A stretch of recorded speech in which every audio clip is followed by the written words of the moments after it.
Hello, hello, hello. It is time for your Mojo moment of the day. Welcome, I'm Deborah Kagan, your Mojo recovery specialist, and I am so happy to be back with you for your Monday through Friday, 1 p.m. Pacific hour, live Mojo moment. If you are catching this on a replay on some platform, I'm so glad you're here. I'm so glad that you've tuned in and you've created some time to actually get a Mojo infusion in your life. So welcome, welcome. I'm really thrilled to be with you as always. And these Mojo moments are to get some tips and tools and information and inspiration to keep your mojo rocking most of the time. Now, gonna fix this. Okay. I'm going like tropical style today because over here in the Los Angeles area, as of this live, it's really hot. I'm just saying. It's really warm. Summer has definitely hit. And so I'm doing a little tropical style over here at Mojo Central today. But what I wanted to talk to you about is, it's interesting because today's live was inspired by the fabulous Judy Whitehead, who is my main woman who helps keep Mojo Central running. So shout out to Judy. And we were talking a little bit earlier on a weekly meeting that we have, and we were talking about the themes that we've already covered this week in Mojo Moments, which has been a lot about like letting go. It's been about releasing what is no longer serving you, how to do that, and also being very clear about the narratives that you are telling yourself, which are the stories that you're telling yourself.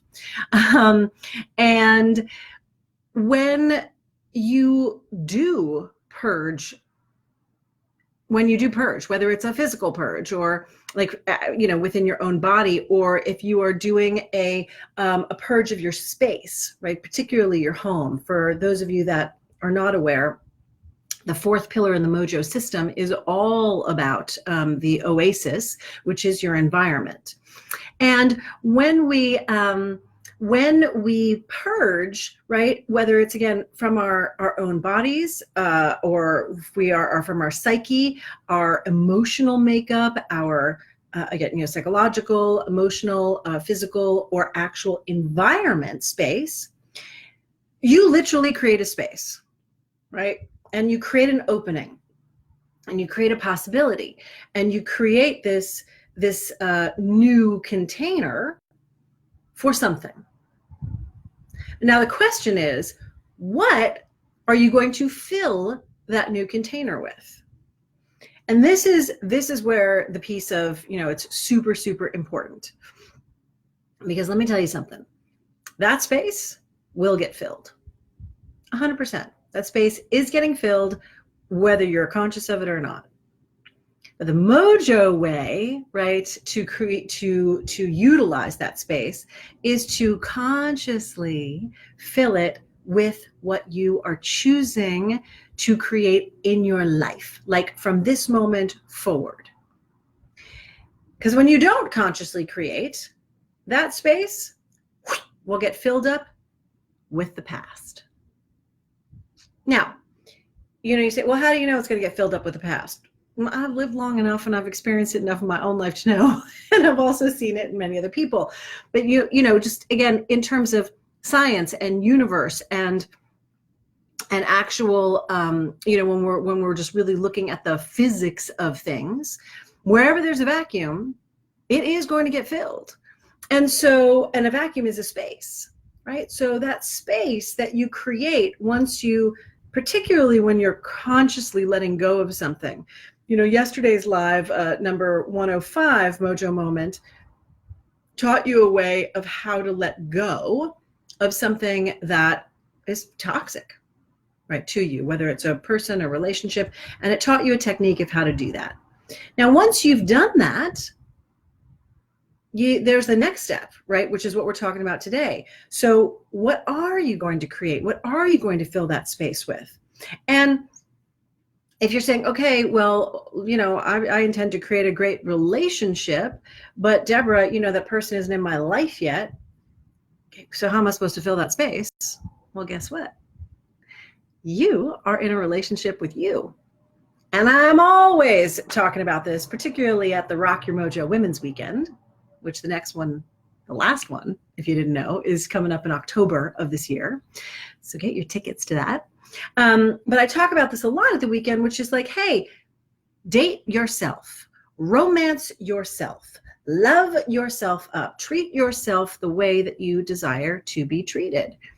Because it's easy to say, well, I want someone to treat me this way and do these things for me and so on and so forth.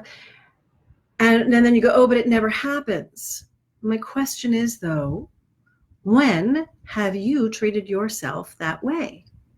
See, because if you have not treated yourself that way, that space that you are desiring to have filled in that particular way, it won't even recognize this way that you desire to be treated, because you've never trained yourself to receive it or to even know what it feels like, right?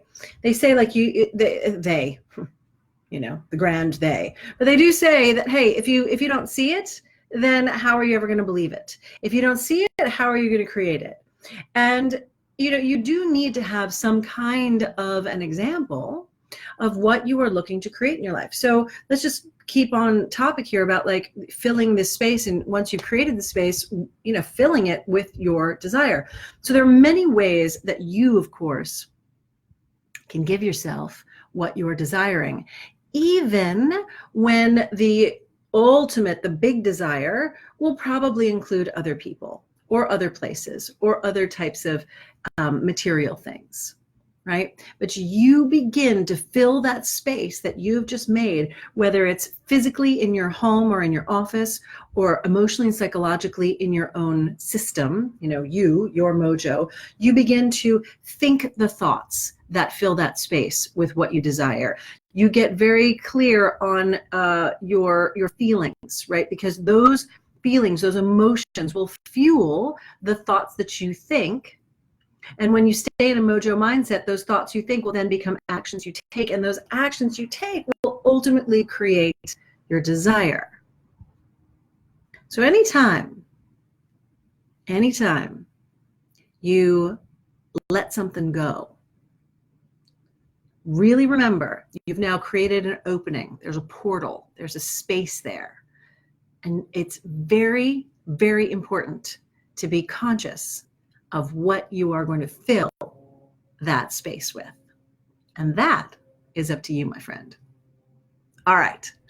I hope this inspired you or gave you some good nugget that you can chew on and that you can put into action in your life. Because I like to say, as always, and I can see probably a niece out there, right? You say it with me, my friend, say it with me, right? It is awareness without action. It's simply mental masturbation. All right, so we need to make sure that you use these mojo nuggets and tools and tips and put them into action in your life if you're interested in having them make any difference whatsoever, right? It's all about that action. Integrate action, integrate action. So I am here Monday through Friday doing these on the Facebook live for your Mojo Moments. And again, if you're catching it on a replay here or on some other platform, I'm so glad you are here. If this spoke to you and you know somebody that this would really help, that would make a difference for, go ahead and share it. Tag them below in a comment. Let them know, hey, by the way, here's something that's going to make a difference in your life, right? Because you then get to be the bearer of spreading more mojo and more light in the world. And that, my friends, is why I'm here. So I encourage you to do the same. All right. I love you lots. I'm so glad you're here. I'm so glad you're part of this community. I really appreciate you. And I'll be back on your next Mojo Moment. Until then, be well, rock your mojo, and enjoy it all. Bye for now.